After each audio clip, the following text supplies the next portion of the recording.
हमारे पुराने मोहल्ले की एक लड़की थी और इस कदर खूबसूरत थी कि उसके मुकाबले की कोई लड़की नहीं थी।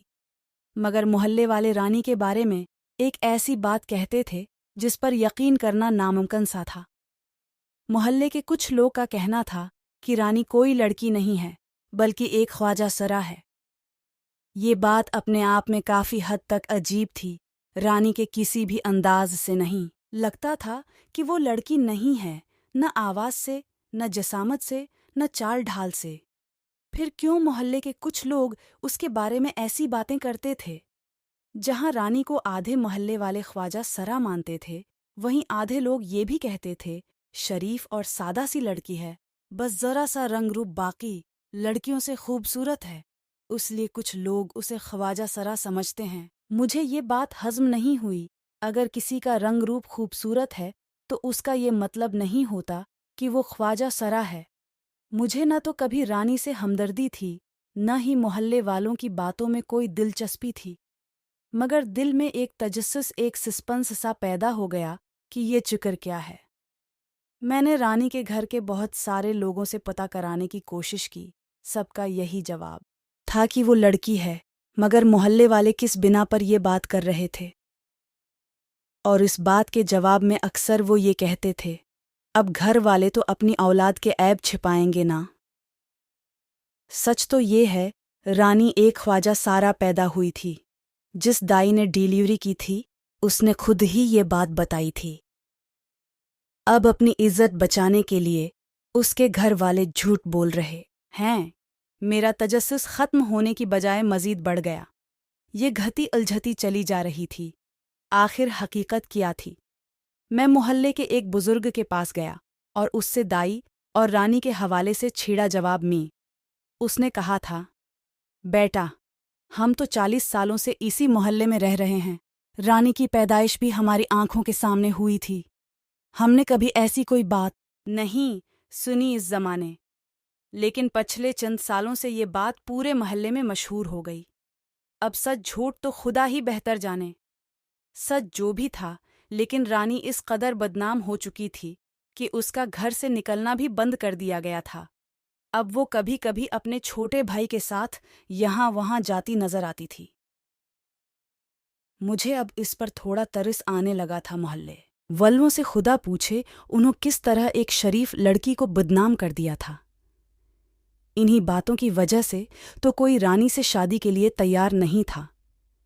ये बातें हमारे महल्ले में तो क्या आसपास के 5-5 महल्लों तक फैल चुकी थीं।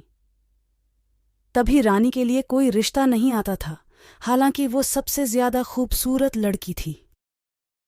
एक बार तो इसकी तेशुदा मंगनी भी टूट गई। उसकी मंगनी उसके किज़न से तेशुदा थी, मगर मोहल्ले में फैलती अजीब व गरीब बातों की वजह से और बदनामी के डर से इसके कज़न ने रिश्ते से इनकार कर दिया। और एक बार तो इस बेचारी को शादी वाली रात ही लड़के वाले छोड़कर चले गए थे। हुआ कुछ यूं था कि लड़के वाले दूसरे महल्ले के थे और लड़के ने गली में आते जाते रानी को पसंद कर लिया था। बात शादी तक पहुंच गई और शादी हो भी जाती अगर लड़के वालों ने निकाह से 2 घंटे पहले रानी के बारे में अफवाहें न सुन ली होते कि रानी एक ख्वाजा सरा है। रानी के घर वाले हर वक्त परेशानी में डूबे रहते हैं। एक दिन मैं मोहल्ले के पुराने घर के सामने सीढ़ियों पर बैठा था। दूर से रानी अपने भाई के साथ आती हुई नजर आई। मेरे दिल की बेचैनी बढ़ गई। मैंने सोचा था किसी से पूछने की बजाय डायरेक्ट ये बात रानी से ही पूछ लेता हूँ। जब वो मेरे पास से गुजरी तो मैंने कहा, अस्सलामु अलैकुम। उसने बड़ी शराफत से मेरे सलाम का जवाब दिया। काफ़ी कोशिश के बाद भी मैं उससे ये बात नहीं पूछ सका और वो वहाँ से चली गई। जब उसने मेरे सलाम का जवाब दिया तो वो इतनी खूबसूरत आवाज़ थी जो कि किसी लड़की की ही हो सकती थी, मगर मोहल्ले वालों की बातों ने मुझे दोनों तरह से सोचने पर मजबूर कर दिया था। कल शाम के वक्त मैंने अपने दोस्त जाहिद से रानी का जिक्र किया तो उसने मुझे चीलिंग करते हुए कहा, अगर रानी लड़की हुई तो मैं तुम्हें 1 लाख इनाम दूंगा। अब खुदा जाने सच किया था। मैं हर वक्त रानी के बारे में थी। मैं उसे देखते हुए सोचता, क्या वो लड़की है या ख्वाजा सुरा? लेकिन मुझे उस सवाल का जवाब कभी नहीं मिलता। मोहल्ले के कुछ लोग कुछ और कहते थे और कुछ लोग कुछ और ही कहते थे। अब सच जानने का सिर्फ एक ही तरीका था कि मैं रानी से शादी कर लूं। मैंने ये फैसला कर तो लिया, लेकिन मुझे ये डर भी था, अगर रानी शादी के बाद ख्वाजा सरा निकली तो उसे छोड़ दूंगा। लेकिन अबू ने हतमी लहजे में कहा, अगर तुम इस खुसरे से शादी करोगे तो हमारे घर मत आना। एक ख्वाजा सुरा को हम बहू नहीं बनाएंगे। अबू ने मुझे घर से निकाल दिया। जब रिश्तेदारों और दोस्तों ने ये सुना तो सब हैरान हो गए। दोस्त मेरा मजाक उड़ाने लगाने और मुझ पर जमले किसने लगे। कोई कहता, अब तुम्हारी दुल्हन ख्वाजा सिरा होगी, तो कोई कहता, बेचारे की क्या हालत होगी जब उसे पता चलेगा कि उसकी बीवी लड़की नहीं, एक ख्वाजा सरा है। मैंने सबकी बातों को नज़रअंदाज कर दिया था। मेरे सब रिश्तेदार दौड़े चले आए। सब मुझे समझा रहे थे। मेरे भाई बहन मुझे समझाने चले आए। मेरे दूर दराज के रिश्तेदारों को जब पता चली तो सब मुझे समझाने आए। मेरे सारे घर वाले नाराज हो गए थे, लेकिन मेरा फैसला हतमी था कि मैं रानी के अलावा कहीं शादी नहीं करूंगा। सारे रिश्तेदार मुझे मलामत करते हुए चले गए और मेरे मोहल्लेदार अलग मुझे मलामत कर रहे थे। कोई मुझ पे हंस रहा था तो कोई कह रहा था ये पागल हो गया है, लेकिन मैंने किसी की बात न सुनी। मैं रिश्ते की बात रानी के वालिदैन के सामने की तो रानी के वालिद ने मुझसे कहा था, बेटा तुम जानते हो ना रानी के बारे में मोहल्ले में कैसी कैसी बातें मशहूर हो चुकी हैं, उसके बावजूद तुम उससे शादी करना चाहते हो। मैंने कहा, जी अंकल, ये सब जानने के बावजूद भी मैं रानी से शादी के लिए तैयार हूँ। उसके वालिदैन खुश हो गए, रानी भी खुश थी, लेकिन मेरे दिल में कहीं न के हैं। ये घटन जरूर थी कि रानी की हकीकत क्या होगी।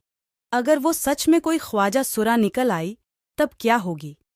मैं इन सब ख्यालों को ज़हन से झटकने की कोशिश कर रहा था, मगर सोचें थीं कि बढ़ती चली जा रही थीं।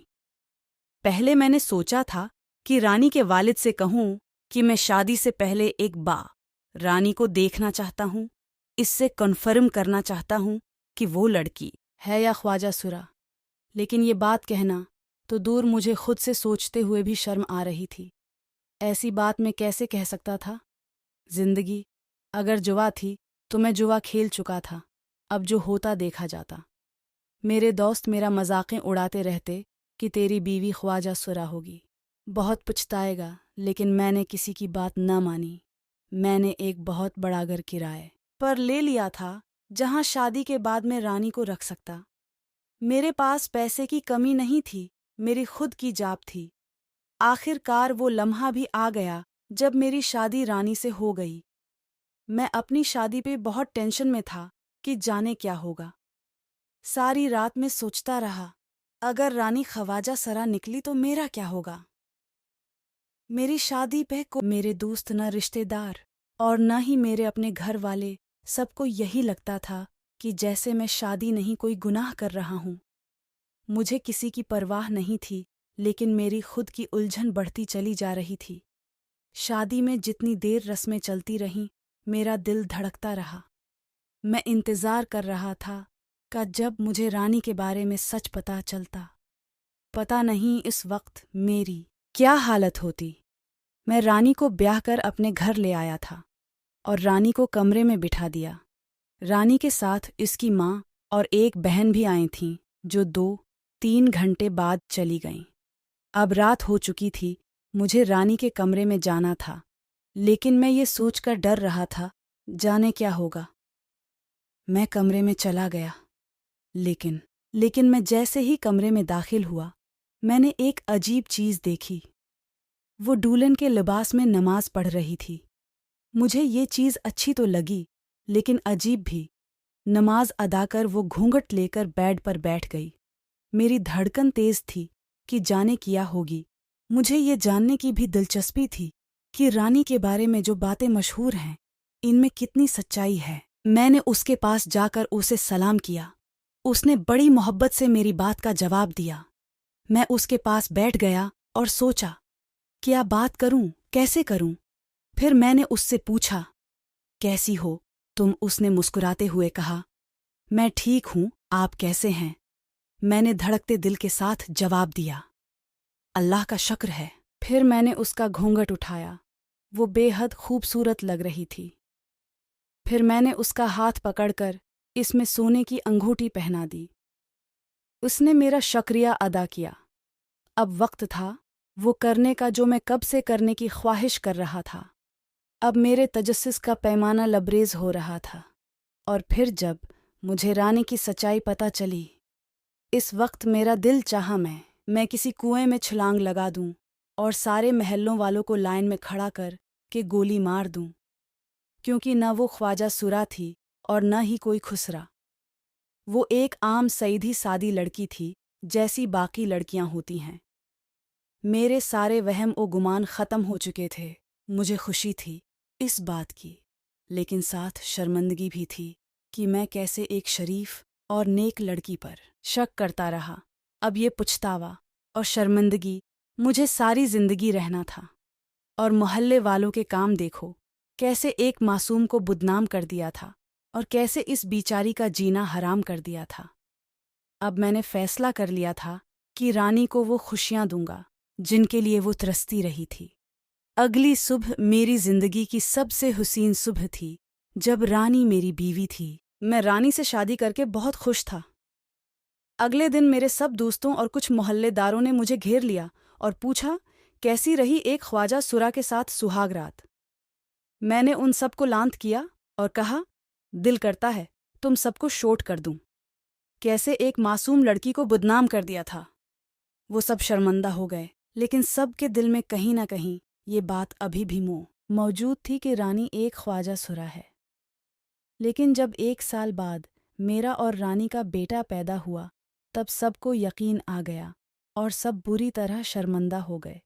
अब जब भी वो कभी मुझे देखते नजरें छुरा कर निकल जाते। अब तो मेरे घर वालों को भी सब पता चल गया और वो भी शर्मिंदा होकर मुझसे माफ़ी मांगने लगे और मुझे और रानी को अपने घर ले गए। रानी के साथ मेरी जिंदगी बहुत खुशहाल थी। एक रात मैंने बातों बातों में रानी से पूछा, रानी तुम्हारे बारे में ये ख्वाजा सरा वाली बात कैसे मशहूर हो गई? तो रानी ने मुस्कुराते हुए बताया, मैं जिस कॉलेज में पढ़ती थी वहाँ एक कबीर नाम का लौफर लड़का भी था। वो कॉलेज से घर तक मेरा पीछा करता था और मुझे बुराई के लिए उकसाता। लेकिन एक दिन मैंने उसे थप्पड़ मारा और बहुत सारे लोगों से उसे पिटवाया। उसके बाद वो तो नज़र न आया मुझे, लेकिन उसने मेरे बारे में ये सारी बातें मशहूर कर दीं, जिससे मैं बदनाम हो गई। मगर उस सब में भी मेरा फ़ायदा हुआ। अगर ये सब बातें मशहूर न होतें तो मुझे आप जैसा शौहर कभी नहीं मिलता।